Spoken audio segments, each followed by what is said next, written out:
wa yassir li amri wahlul 'uqdatam min lisani yafqahu qawli. Pertama-tama kita bersyukur kepada Allah Subhanahu wa taala atas begitu banyak nikmat yang kemudian Allah berikan kepada kita semua sampai dengan saat ini. Kemudian salam serta salawat kepada Rasulullah Muhammad sallallahu alaihi wasallam. Allahumma salli ala sayyidina Muhammad wa ala ali sayyidina Muhammad. Baik, pertama-tama terima kasih kepada Bapak dan Ibu guru, terkhusus kepada Ibu Kepala UPTD SMP 18 Lau yang menyempatkan waktunya hadir dalam acara diseminasi pemahaman dan penerapan pengalaman budaya positif oleh salah satu guru kita, yakni Ahmad Riyadi SP, CGP Angkatan 2 UPTD SMPN 18 Lau. Masya Allah. Oh, saya kira gua itu. Maaf, CGP Angkatan 11 UPTD SMPN 18 Lau. Tapi sebelum itu, alangkah baiknya kita membuka dengan sama-sama melafazkan basmalah. Bismillahirrahmanirrahim.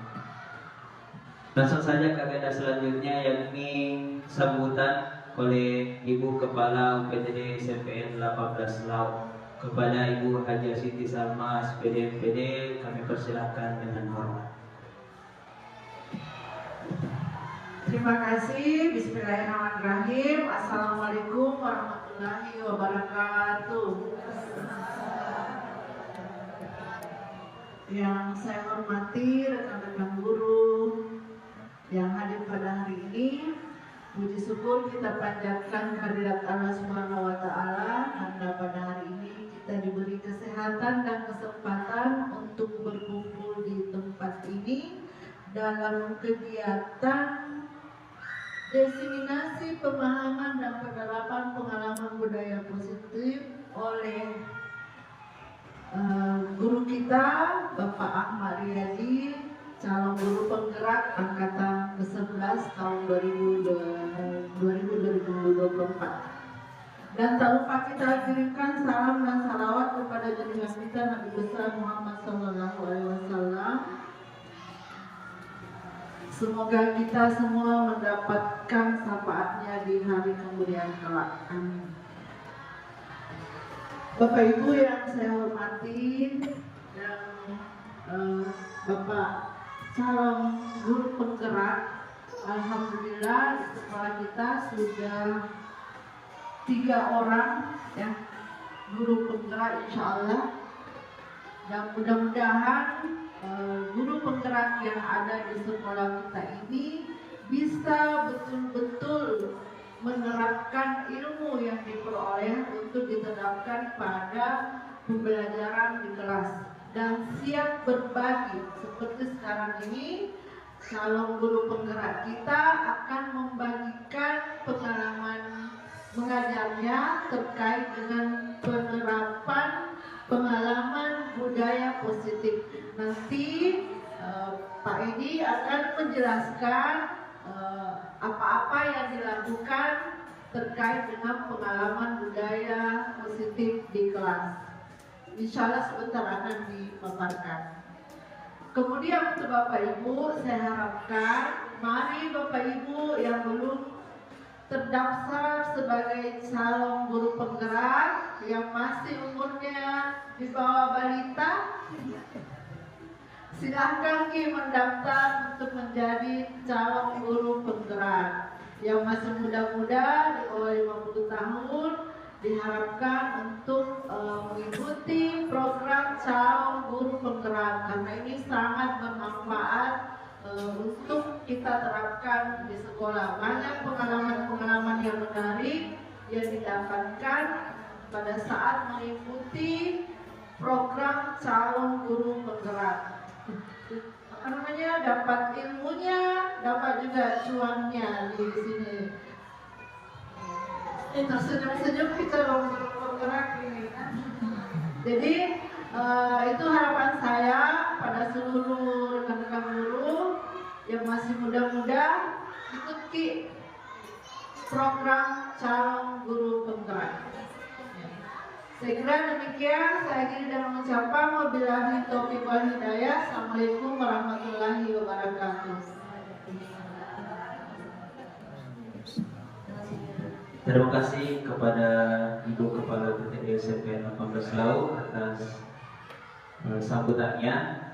Jadi insya Allah semoga yang muda-muda bisa terdepan untuk mendaftarkan dirinya menjadi calon guru penggerak, insya Allah di angkatan 12, karena sekarang sudah angkatan 11 ya. Jadi semoga angkatan 12 ada lagi gurunya SMP 18 Lau untuk menjadi calon guru penggerak penerus Ahmad Ria di SP. Baik, selanjutnya untuk mengefisienkan waktu, langsung saja kepada salah satu calon guru penggerak angkatan 2, guru angkatan 11 UPTD SMP 18 Lau, kepada Ahmad Ria di SP kami persilahkan.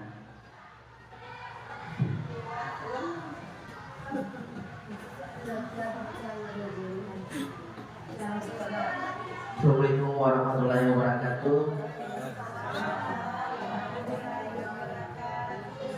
Puji syukur kita kepada Allah Subhanahu wa taala karena berkat rahmatnya hidayahnya sehingga kita bisa berkumpul di tempat ini guna melaksanakan salah satu aksi nyata modul hari keempat, yaitu diskriminasi, pemahaman dan penerapan pengalaman budaya positif sebagai tugas aksi nyata pada 1/4. Pertama-tama saya mengucapkan terima kasih banyak kepada Bapak Ibu guru yang telah menyempatkan kami di aula ini guna pemaparan materi diskriminasi, pemahaman dan penerapan budaya positif. Sebelumnya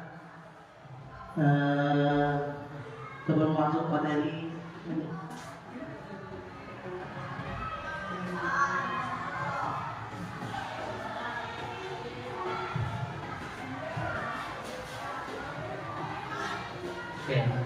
sebelum masuk materi saya mau pantun dulu. Belum juga. Oke. Pantunnya seperti ini. Jalan pagi hingga nanti, dari Haiti ke Barandati, hendak berbagi bukan karena lebih, maksud hati berkolaborasi. Oke, lanjut Bu. Lanjut. Oke. Sebelum kita masuk materi, saya mau mengajak Bapak Ibu sekalian untuk kita explain dulu. Oke, Bapak Ibu saya persilakan untuk berdiri.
Oke, makasih banyak guru.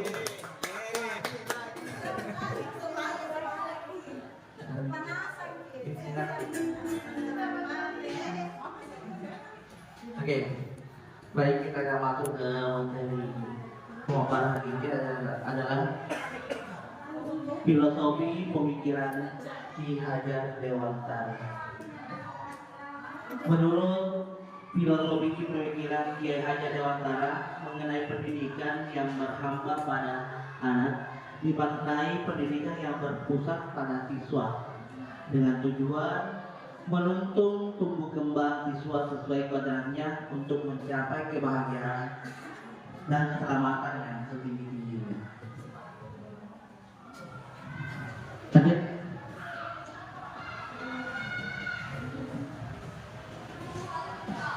Pendidikan itu menuntun dan pendidik harus bisa mengembangkan minat dan bakat anak sesuai kodrat anak. Kemudian pendidikan dan kebudayaan adalah dua hal yang saling terintegrasi dalam pembelajaran. Kemudian yang ketiga, pembelajaran yang berpusat pada siswa, yaitu komunikatif, kolaboratif, berpikir kritis dan kreatif. Kemudian yang keempat adalah dunia anak adalah bermain, sehingga pembelajaran haruslah menyenangkan dan memerdekakan anak. Kelima, pendidikan yang menerapkan sistem berpihak pada anak atau dikenal dengan berhamba pada anak, sehingga tugas guru dilaksanakan dengan tulus, ikhlas dan penuh cinta. Nah, ini adalah kelas yang mencerminkan pemikiran Ki Hajar Dewantara. Yaitu yang pertama, melaksanakan pembelajaran yang bermakna dan menyenangkan juga sesuai dengan kebutuhan murid. Kemudian yang kedua, memberikan tuntunan dan arahan kepada peserta didik sesuai kodratnya. Jadi siswa kita itu memiliki dua saman, yaitu saman sesuai kodrat A dan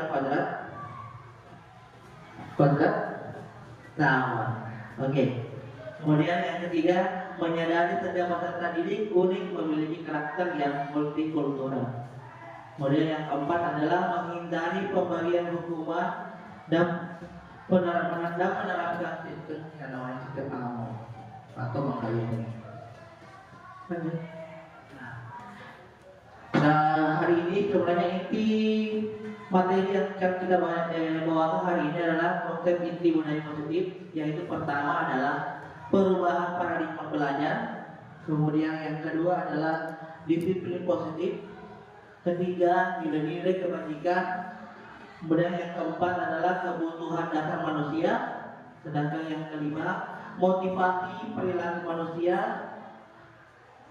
6 posisi kontrol guru, kemudian keyakinan dan terakhir adalah restitusi. Nah, kita masuk ke materi yang pertama, pembelajaran paradigma baru. Pembelajaran dengan paradigma baru merupakan pembelajaran yang dirancang berdasarkan prinsip pembelajaran berdiferensiasi, di mana sehingga peserta didik belajar sesuai dengan kebutuhannya, berdasarkan tahap perkembangannya, sesuai teori psikologis modern untuk mewujudkan profil pelajar Pancasila. Oke, miskonsepsi tentang teori kontrol. Nah, ini ada 3 ilusi mengontrol murid. Yang pertama, ilusi bahwa semua penguatan positif efektif dan bermanfaat. Kemudian yang kedua, ilusi bahwa orang dewasa berhak memaksa. Kemudian yang ketiga, ilusi bahwa kritik dan membuat rasa bersalah dapat menguatkan karakter. Mengubah paradigma ke pendekatan teori kontrol. Kita lihat pada tabel stimulus respon, realita atau kebutuhan kita sama, sedangkan pada teori kontrol adalah realita kebutuhan kita itu berbeda. Sedangkan poin kedua adalah semua orang melihat hal yang sama. Sedangkan menurut teori kontrol, setiap orang memiliki gambaran berbeda. Dan yang ketiga, kita mencoba mengubah orang agar berpandangan sama dengan kita. Padahal pada teori kontrol itu kita berusaha memahami pandangan orang lain tentang dunia. Kemudian yang keempat, perilaku buruk dilihat sebagai suatu kesalahan. Sedangkan pada teori kontrol yaitu semua perilaku memiliki tujuan. Kemudian yang kelima, orang lain bisa mengontrol saya, tetapi menurut teori kontrol adalah hanya Anda yang bisa Oke. Lanjut. Nah, sekarang kita masuk ke dari yang disiplin positif. Nah, disiplin positif merupakan satu cara penerapan disiplin yang bertujuan untuk menumbuhkan kesadaran serta memberdayakan peserta didik serta penghargaan lewat ancaman atau hukuman. Oke. Sebagai pendidik, tujuan kita adalah menciptakan peserta didik yang memiliki disiplin diri sehingga mereka berperilaku mengacu kepada nilai-nilai kebajikan universal dan memiliki motivasi intrinsik dalam perubahan perilaku ke arah yang lebih baik. Nah, ini nilai-nilai kebajikan adalah nilai yang disepakati bersama, lepas dari suku bangsa, agama, bahasa maupun latar belakangnya. Contoh nilai kebajikan institusi atau organisasi, yaitu pada profil pelajar Pancasila dikenal dengan beriman, bertakwa kepada Tuhan Yang Maha Esa, berkepentingan global, gotong royong, mandiri, bernalar kritis dan kreatif. Sedangkan IB primari yang program yaitu dikenal dengan toleransi, rasa hormat, integritas, mandiri, menghargai, antusias, empati, keingintahuan, kreativitas, kerjasama, percaya diri dan komitmen. Kemudian keterampilan hidup, yaitu di sini nilai kebajikannya itu adalah dapat dipercaya, lurus hati, pendengar yang aktif, tidak merendahkan orang lain, memberikan yang terbaik dari diri. Oke, lanjut. Nah, ini kita lagi masuk ke materi keempat, itu adalah kebutuhan dasar manusia. Kebutuhan dasar manusia itu adalah segala sesuatu yang kita lakukan untuk mendapatkan apa yang kita inginkan.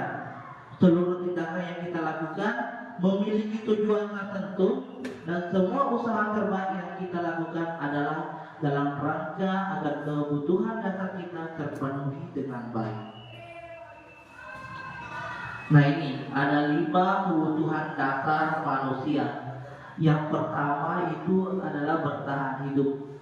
Kemudian yang kedua adalah kasih sayang dan rasa diterima. Kemudian yang ketiga adalah penguasaan. 4 kebebasan, dan yang terakhir adalah kesenangan. Bertahan hidup di sini kebutuhan yang harus dipenuhi adalah makanan, pakaian, tempat tinggal, keamanan, dan kesehatan. Sedangkan kasih sayang dan rasa diterima itu bentuknya adalah rasa diterima, kemudian dipedulikan, kemudian berbagi, kerjasama, kemudian bagian dalam kelompok. Kemudian poin ketiga adalah penguasaan. Nah, di sini masuk kebutuhannya adalah harga diri, keinginan untuk dianggap, memimpin, berprestasi, diakui dan dibela. Kemudian kebebasan maksudnya di sini mandiri, memilih pilihan, mencoba hal baru, mampu mengendalikan arah dirinya. Kemudian kesenangan, yaitu termasuk bermain, humor, antusiasme, dan tertawa. Nah, berbicara motivasi perilaku manusia terbagi menjadi dua, motivasi ekstrinsik dan motivasi intrinsik. Yaitu motivasi ekstrinsik di sini ada dua, untuk menghindari hukuman atau ketidaknyamanan. Kemudian yang kedua untuk mendapatkan imbalan atau penghargaan dari orang lain. Sedangkan motivasi intrinsik di sini untuk menjadi orang yang diinginkan dan menghargai diri sendiri dengan nilai-nilai yang mereka percaya. Nah, selanjutnya ini membedakan antara hukuman, konsekuensi, dan restitusi. Nah, perbedaannya di sini, kalau hukuman itu tidak terencana tiba-tiba.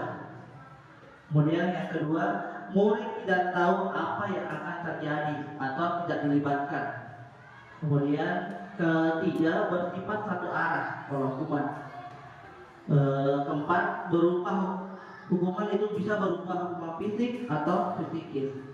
Sedangkan konsekuensi sudah terencana atau disepakati sesuai peraturan. Kemudian yang ketiga, murid tetap dibuat tidak nyaman. Dan yang ketiga adalah sikap guru selalu memonitori murid, jadi selalu diperhatikan. Selanjutnya restitusi. Nah, di sini restitusi adalah proses menciptakan kondisi bagi murid untuk memperbaiki kesalahannya. Kemudian yang kedua adalah proses kolaboratif yang mengerjakan murid untuk mencari solusi sendiri. Lanjut. Nah, 5 posisi kontrol yang harus dimiliki oleh seorang guru, yang harus kita pahami juga, yaitu pertama sebagai penghukum, kemudian sebagai teman, ketiga sebagai pemantau, dan keempat pembuat rasa bersalah, dan yang terakhir adalah posisi manajer.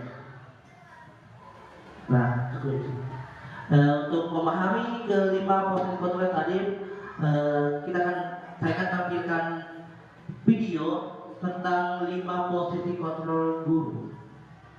Oke.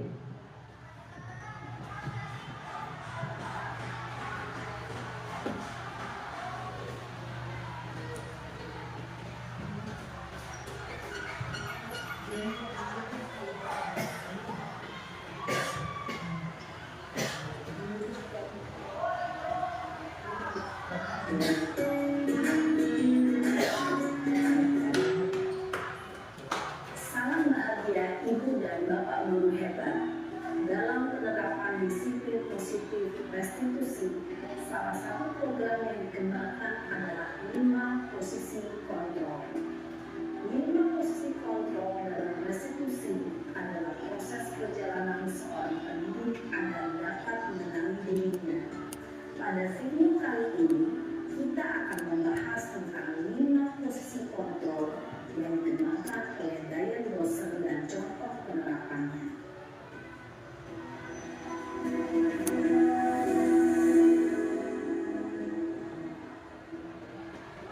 Lima posisi kontrol itu adalah 1. Posisi penghukum. 2. posisi membuat merasa bersalah. 3. Posisi teman. 4. Posisi pemantau atau monitor. Dan 5. Posisi manajer. Untuk lebih memahami kelima posisi tersebut, mari kita saksikan kasus Narel yang terlambat hadir waktu di sekolah dan melihat bagaimana kelima posisi kontrol dalam menghadapi masalah tersebut. Yang posisi pertama adalah posisi penghukum.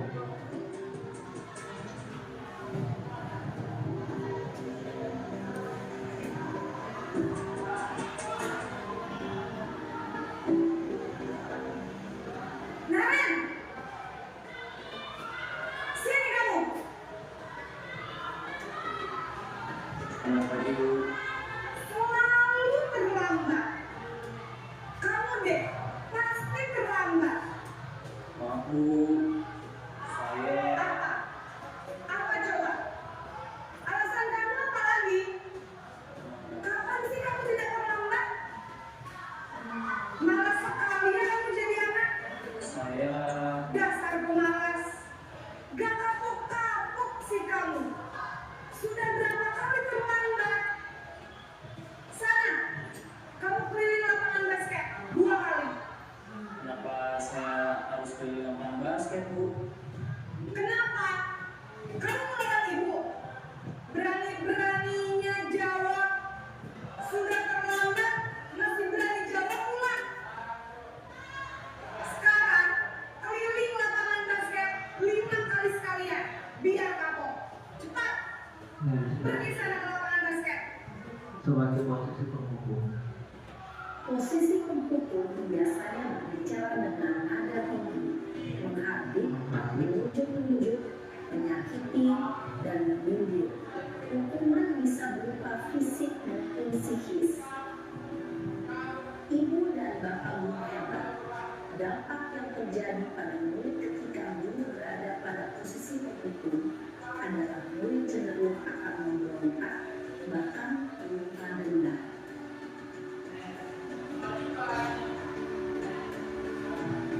Ya, posisi kedua adalah membuat merasa bersalah.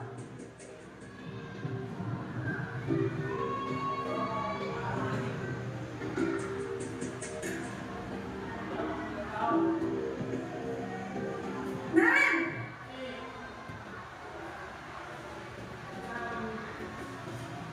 Selamat pagi Bu.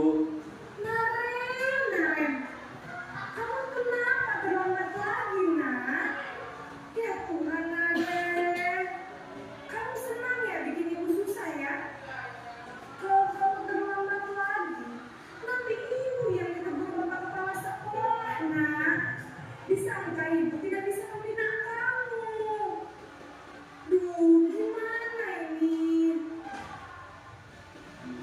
Maaf Bu, Duh, Gusti Naren, kamu suka ya kalau ibu tegur bapak kepala sekolah? Terus, sekarang ibu harus tulis apa ya di buku absen? Ini kamu sudah sering terlambat loh. Ibu harus apa coba? maaf Bu, maaf sekali. Ya sudah, lain kali jangan bikin ibu susah lagi ya nak ya. Ibu tidak akan pernah lagi kalau ngomong gini terus. Bisa jantungan kalau ibu tegur bapak kepala sekolah. Sana cepat ke kelas. Maaf ya Bu, maaf sekali. Posesi membuat rasa bersalah, berbicara dengan nada tenang, cenderung lembut, namun kata-kata yang diutarakan membuat murid merasa menjadi orang yang gagal, memandang buruk dirinya sendiri, merasa tidak berharga, dan tidak sanggup membahagiakan orang lain. Ketika guru mengambil posisi membuat rasa bersalah, murid akan menganggap dirinya yang bersalah dan ia akan menyimpan emosi negatif tersebut di dalam dirinya.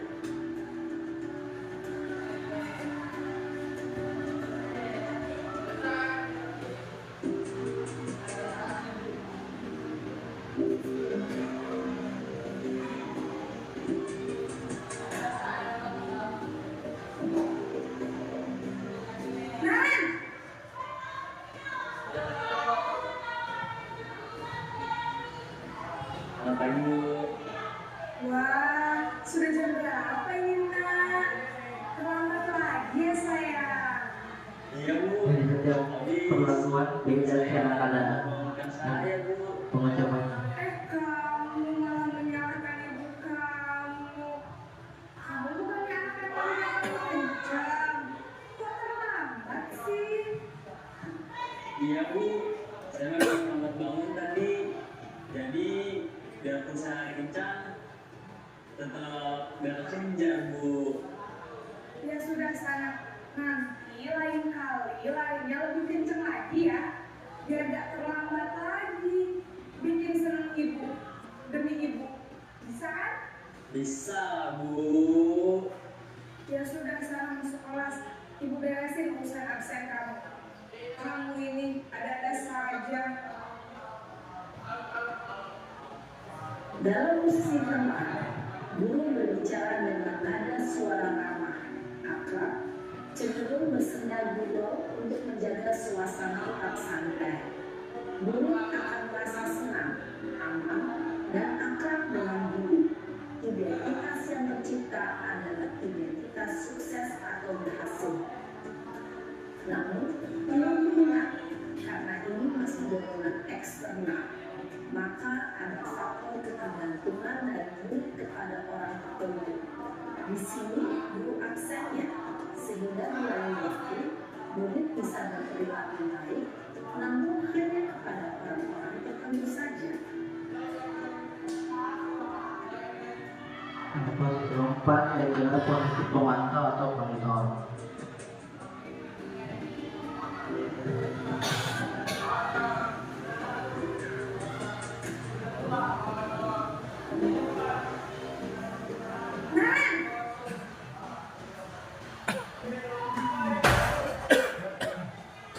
Pagi Bu. Naren, apa peraturan sekolah kita tentang jam berapa kita harus masuk sekolah, nak? Kita harus di sekolah jam 7 Bu. Iya betul, sekarang sudah jam 7.20. Naren sudah tahu konsekuensinya jika terlambat hadir. Maaf Bu, saya harus tinggal kelas, terus istirahat selama 20 menit. Iya benar, konsekuensinya demikian. Jadi nanti jam 9.30 pas istirahat, kamu harus tinggal di kelas, kerjakan tugas tambahan untuk tetap di dalam hari, ya? Baik Bu.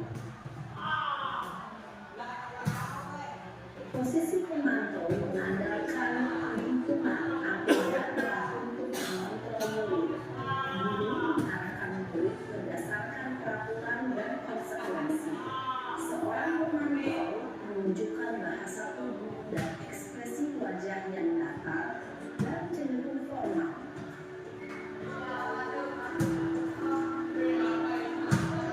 Nah, posisi yang terakhir adalah posisi sebagai meja.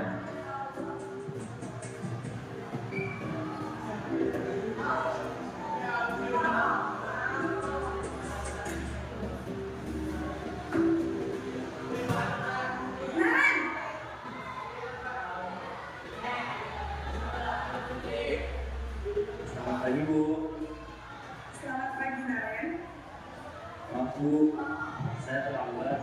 Iya, sekolah masuknya jam 7, sekarang sudah jam 7.20. Jadi sekarang bagaimana ini, Naren? Maaf Bu, saya lupa soal saya semalam. Baiklah, menurut kamu, keyakinan sekolah yang mana yang paling meningkatkan? Menghargai diri sendiri dan orang lain mungkin ya Bu. Setuju. Jadi, apakah Naren meyakini prinsip saling menghormati tersebut? Iya Bu, saya meyakininya. Apakah Naren bersedia memperbaiki masalah keterlambatan ini? Bersedia Bu. Bagaimana kamu akan memperbaiki masalah keterlambatan ini? Saya akan coba untuk tidak lupa menyetel alamat saya Bu. Baik, kalau Naren mau keterlambatan di rumah, ada orang yang kira-kira bisa bantu mengingatkan tidak? Ada Bu, kakak saya, Kak Emma. Ada lagi selain KM? Selain Kak Emma, ada ibu saya. Baik, jadi yang mengingatkan Naren adalah Kak Emma dan Ibu ya. Kira-kira akan mulai sealarm kapan nih Naren? Setelah pulang sekolah, akan segera saya lakukan. Baik, jadi Naren akan setel alarm untuk bangun besok pagi dan akan diingatkan oleh kakak dan ibu dan Naren ya. Ada lagi yang perlu dilakukan Naren agar tidak terlambat bangun lagi. Tidak ada, Bu. Baik Naren, terima kasih untuk bersama kami. Sekarang kamu kembali ke kelas untuk belajar. Baik, Bu. Terima kasih. Posisi manajer adalah posisi kontrol yang disarankan untuk membimbing murid memiliki sikap disiplin yang positif, yaitu murid yang mandiri, bertanggung jawab, dan dapat memecahkan masalah. Tujuan dari posisi ini adalah agar murid dapat berefleksi atas tindakannya. Guru akan dengan tulus memberikan pertanyaan-pertanyaan bermakna sehingga membuat murid dapat belajar dari kesalahannya dan mencari sebuah solusi untuk menyelesaikannya. Ibu dan bapak guru hebat setelah mengamati adegan kelima posisi kontrol tadi, kira-kira posisi mana yang paling ideal? Posisi mana yang dapat menunjukkan realisasi di prinsip ini? Ya, tentu posisi manajer. Posisi ini Posisi yang paling bagus itu adalah posisi manajer. pada posisi kedua, guru dapat menerapkan disiplin positif dan memihak pada murid yang memerdekakan murid.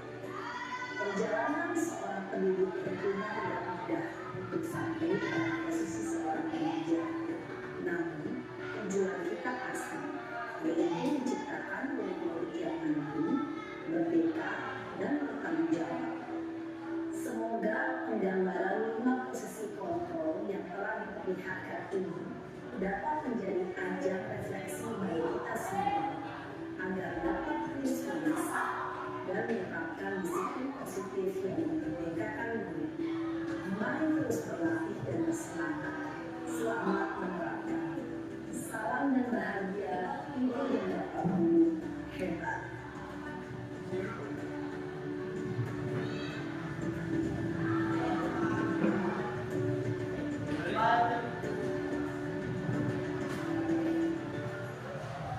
Oke, itulah tadi kelima video pemaparan posisi kontrol seorang guru. Nah, tadi kan sudah kita menyaksikan video 5 posisi kontrol guru. Sekarang saya mau menguji pemahaman guru dari pemaparan video tadi. Kira-kira posisi kontrol apakah aku? Pada poin pertama, hormat pada bendera selama 1 jam. Kira-kira dia sebagai apa? Pemukul. Kemudian yang kedua, berapa kali ibu bapak harus memberitahu kamu selalu mengecewakan ibu atau bapak? Nah, membuat permasalahan. Nah, kita cek apakah benar.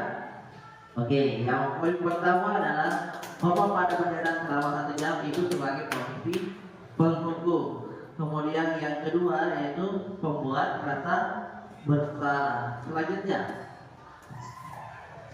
posisi kontrol apakah aku? Ayo dong ikut aturan sekolah. Tolong bantu ibu bapak ya, sekali ini jangan sampai berbuat seperti ini lagi ya. Posisi teman. Kemudian yang kedua, kamu sudah melanggar peraturan sekolah. Kamu tahu konsekuensinya. Setelah upacara, kamu beli atributnya ke koperasi dan jangan diulangi lagi. Kira-kira posisi apa? Pemantau atau monitor? Coba kita cek kebenarannya. Ya. Yang pertama adalah posisi sebagai teman, kemudian yang kedua adalah sebagai pemantau. Posisi yang berikutnya, ada. Posisi kontrol apakah aku? Apakah kamu tahu kesalahanmu? Kira-kira bagaimana kamu memperbaiki kesalahanmu? Oke, posisi terakhir adalah posisi sebagai manajer. Oke, berarti Bapak Ibu sudah paham semua mengenai 5 posisi kontrol yang harus kita pahami. Ayo lanjut. Nah, Termasuk poin ke-6 adalah keyakinan kelas. Mengapa keyakinan kelas? Mengapa bukan peraturan kelas? Nah, keyakinan kelas memiliki peran yang lebih kuat dalam memotivasi perilaku positif. Nah, ini karena keyakinan kelas didasarkan pada nilai-nilai universal seperti keselamatan dan kesehatan yang diakui secara luas oleh semua orang tanpa memandang latar belakang budaya, agama ataupun bahasa. Kemudian keyakinan ini lebih dari sekedar aturan. Jadi keyakinan ini adalah prinsip-prinsip yang memandu tindakan kita secara instinktif. Murid-murid cenderung lebih termotivasi untuk berperilaku sesuai dengan keyakinan ini karena mereka merasa terhubung secara pribadi dan meyakini nilai-nilai tersebut. Oke,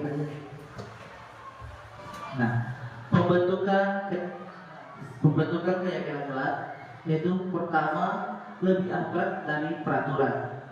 Kemudian yang kedua berupa pernyataan universal. Kemudian yang ketiga dibuat dalam bentuk positif. Jadi pembuatan keyakinan kelas di sini kita menghindari penggunaan kata-kata jangan. Misalnya sebagai contoh itu jangan buang sampah sembarangan, tapi buang sampah pada tempatnya. Jadi itu penggunaan kata dalam bentuk kalimat positif atau hindari kata-kata yang negatif, kata-kata jangan. Kemudian yang keempat adalah sedikit saja agar mudah diingat. Jadi kalau membuat keyakinan kelas itu tidak perlu pakai terlalu banyak, biar sedikit penting mudah dipahami anak.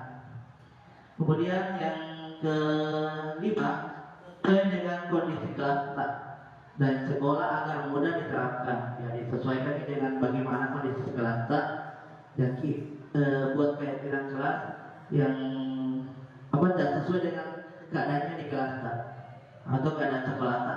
Kemudian yang keenam, semua kelas dilibatkan saat pembuatan. Jadi ini perbedaannya keyakinan kelas dengan peraturan kelas. Kalau keyakinan kelas itu semua dilibatkan antara guru dengan siswa. Sedangkan kalau peraturan kelas itu semata-mata hanya guru yang membuat peraturan tersebut. Oke, lanjut. Nah, materi yang terakhir adalah segitiga restitusi, yaitu suatu proses dialog guru agar dapat menghasilkan murid yang mandiri dan bertanggung jawab. Nah, pada kegiatan restitusi itu ada tiga tindakan. Yang pertama yaitu menstabilkan identitas. Nah, kemudian yang kedua adalah validasi tindakan yang salah. Nah, yang terakhir adalah menanyakan keyakinan. Baik, lanjut. Nah, pada kegiatan menstabilkan identitas di sini, berdasarkan prinsip membuat kesalahan adalah bagian dari proses pembelajaran.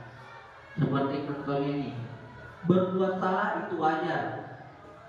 Kemudian yang kedua, tidak ada manusia yang sempurna. Kemudian yang ketiga, ibu bapak lupa pernah melakukan itu. Keempat, ibu atau bapak tidak mau mencari siapa yang salah, tapi ibu bapak ingin mencari solusi dari permasalahan ini. Kemudian yang kelima, kamu berhak merasa begitu. Nah, ini untuk menstabilkan identitas. Kemudian yang kedua adalah validasi tindakan yang salah. Nah, di sini berdasarkan prinsip setiap perilaku berupaya memenuhi suatu kebutuhan tertentu. Nah, di sini kata-katanya yang bisa kita ambil yaitu kamu pasti punya alasan mengapa melakukan hal itu. Kemudian, padahal kamu bisa melakukan yang lebih baik dari yang ini. Kemudian tiga, kamu patut bangga karena telah melindungi sesuatu yang penting buatmu. Kemudian yang empat adalah kamu melakukannya karena mempertahankan sesuatu yang penting bagimu. Jadi Kemudian tahap terakhir adalah menanyakan keyakinan. Menanyakan keyakinan di sini berdasarkan prinsip teori kontrol bahwa pada dasarnya kita termotivasi secara intrinsik. Yaitu salah satu contoh kata-kata yang bisa kita gunakan yaitu adalah apa keyakinan kelas kita. Dua, nilai-nilai apa yang telah disepakati bersama. Kemudian yang ketiga, seperti apa gambaran sebuah kelas yang ideal menurut kamu. Dan yang keempat adalah kamu ingin menjadi orang seperti apa.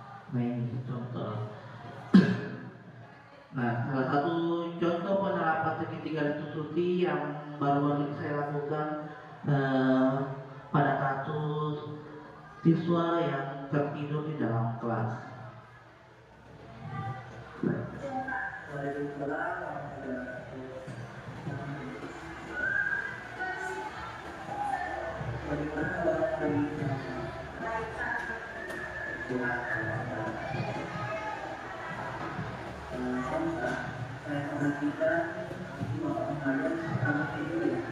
Iya Pak, saya dulu datang merasa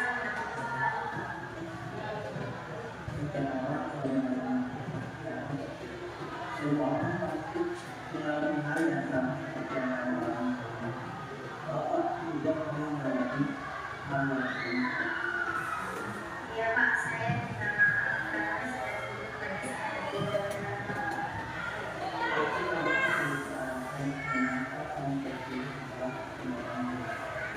saya merasa lelah dan mengantuk Pak karena saya memiliki Saya ambil sampel dari siswa kelas 8, siswa di Pasalabi.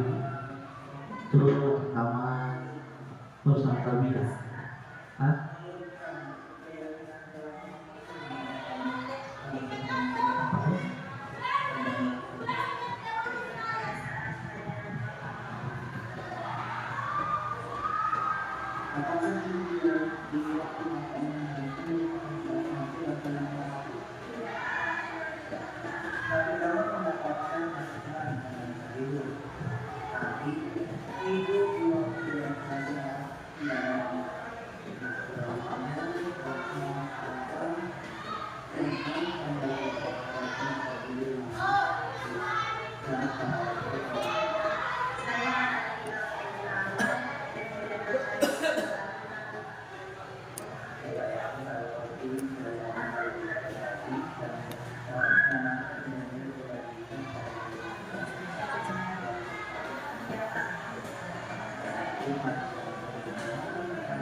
Baik Pak, terima kasih.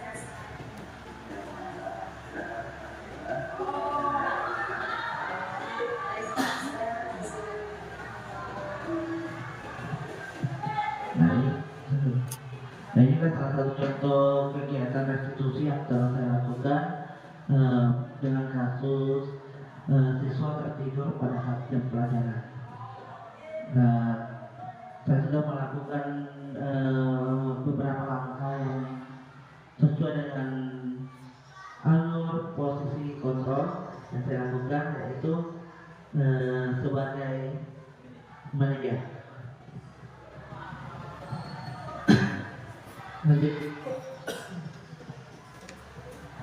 Nah, dengan tadi beberapa tayangan materi yang telah saya paparkan pada hari ini, kemudian kita sampaikan ke pengunjung pemaparan, yaitu kesimpulan. Yang pertama adalah kesimpulan untuk hari ini, membentuk budaya sekolah dengan berfokus pada kebutuhan murid dan pertumbuhan karakter positif bukanlah hal yang mudah. Jadi butuh beberapa proses yang bisa kita lakukan untuk mencapai membentuk budaya positif di sekolah kita. Baik itu siswa sendiri ataupun rekan-rekan sekalian. Kemudian yang kedua adalah perlu upaya yang mendasar, yang konsisten dan aksi nyata dari kita semua. Jadi ya sebagai guru harus sebagai teladan lah, misalnya contoh yang baik kepada siswa kita supaya kita bisa membentuk budaya positif yang ada di sekolah. Kemudian yang ketiga, kita melakukannya dengan memulai dari hal-hal kecil untuk merencanakan yang terbaik untuk siswa kita. Jadi mulai dari hal-hal yang baik. Hal-hal yang kecil saja dulu. Salah satunya yang sering kita lakukan di sekolah adalah salah satunya penerapan sholat duha yang ketika di sekolah kita sudah menjadi rutinitas kita sehari di sekolah. Jadi salah satu contoh dari kecil, kemudian bisa kita terapkan di pada saat pembelajaran. Sebaiknya sebelum memulai pembelajaran, ada baiknya kita melakukan yang namanya literasi Al-Quran atau pembacaan ayat Al-Quran 5 menit sebelum pembelajaran dimulai. Saya rasa kalau pembelajaran yang Al-Quran, literasi Al-Quran, saya rasa di sini sudah ada beberapa guru yang sudah menerapkan kegiatan tersebut, terutama Pak Iman. Saya pernah melihat, saya dengar setiap memulai pembelajaran pasti melakukan hal pembacaan ayat suci Al-Quran selama 5 menit. Baik Pak. Oke. Kemudian mungkin itu aja yang bisa saya sampaikan hari ini. Lebih dan kurangnya mohon dimaafkan. Terima kasih. Salam guru. Salam. Terima kasih untuk semua atas partisipasinya sehingga saya bisa menyelesaikan tugas aslinya saya pada hari ini. Oke, saya kembalikan ke moderator.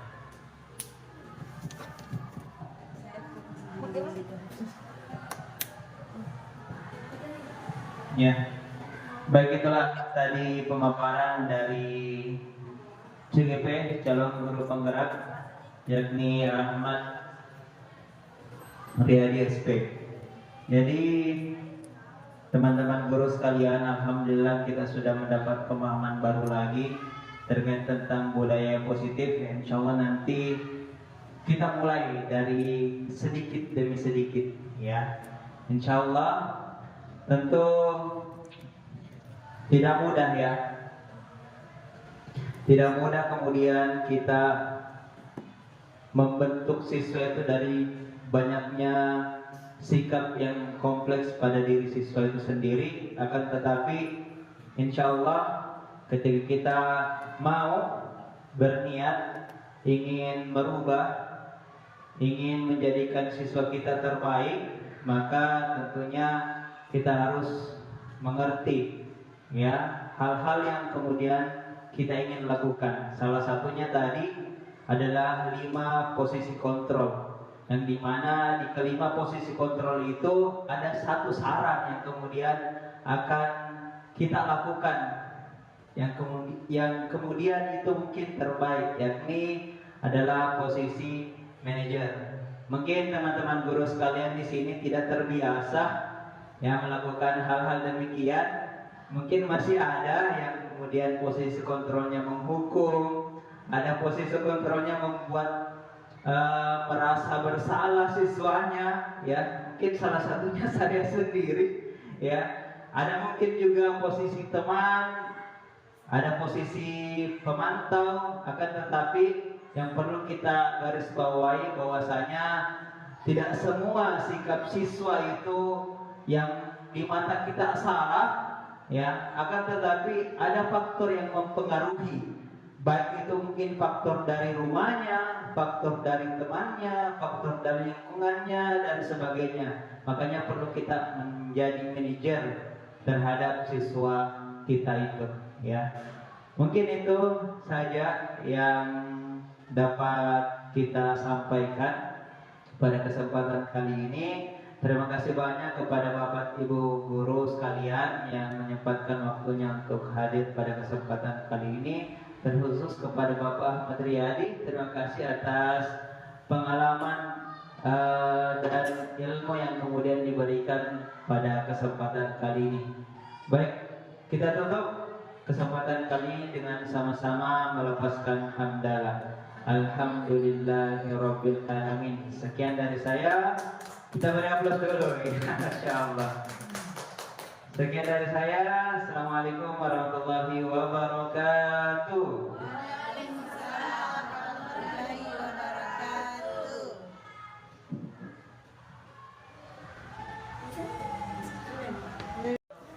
Bismillahirrahmanirrahim. Assalamualaikum warahmatullahi wabarakatuh. Perkenalkan, saya Nurhana, rekan dari guru CGP Ahmad Riyadi SP yang saat ini sedang menjalani program calon guru penggerak angkatan ke-11.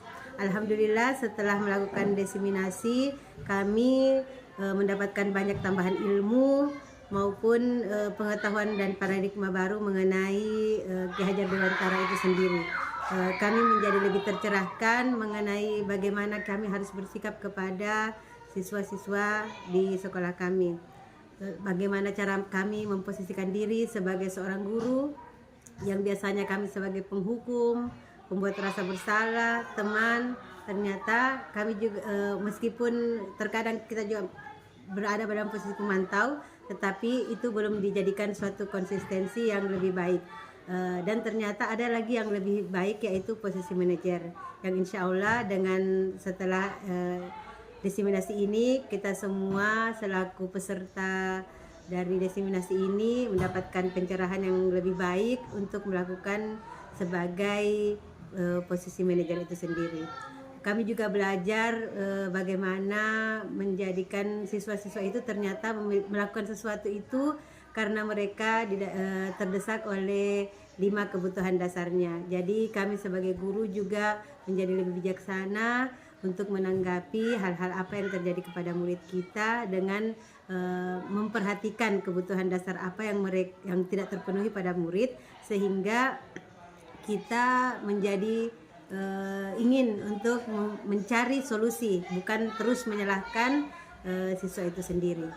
Selanjutnya kami juga tadi dalam diseminasi tersebut mempelajari tentang restitusi, bagaimana cara kita untuk menangani suatu permasalahan bukan dari posisi menerapkan peraturan, tetapi bagaimana kita menerapkan restitusi itu sendiri, bagaimana anak memunculkan rasa bersalahnya, setelah itu menghadirkan posisi positif dalam dirinya bahwa okelah dia telah melakukan kesalahan, tetapi dia harus bertanggungjawabkan apa-apa yang telah mereka lakukan dengan cara merestitusi diri mereka sendiri, dengan cara kita membantunya untuk menstabilkan identitasnya, memvalidasi kesalahannya, dan akhirnya dia menemukan solusi apa yang terbaik untuk diri murid itu sendiri untuk menyelesaikan permasalahannya. Terima kasih untuk Bapak Ahmad Riyadi atas ilmu yang diberikan kepada kami. Doa kami semoga kita bisa bersama-sama untuk bergerak, memperbaiki kesalahan-kesalahan yang terjadi, dan memperbaiki dan menegaskan apa lagi yang sudah baik dari kita.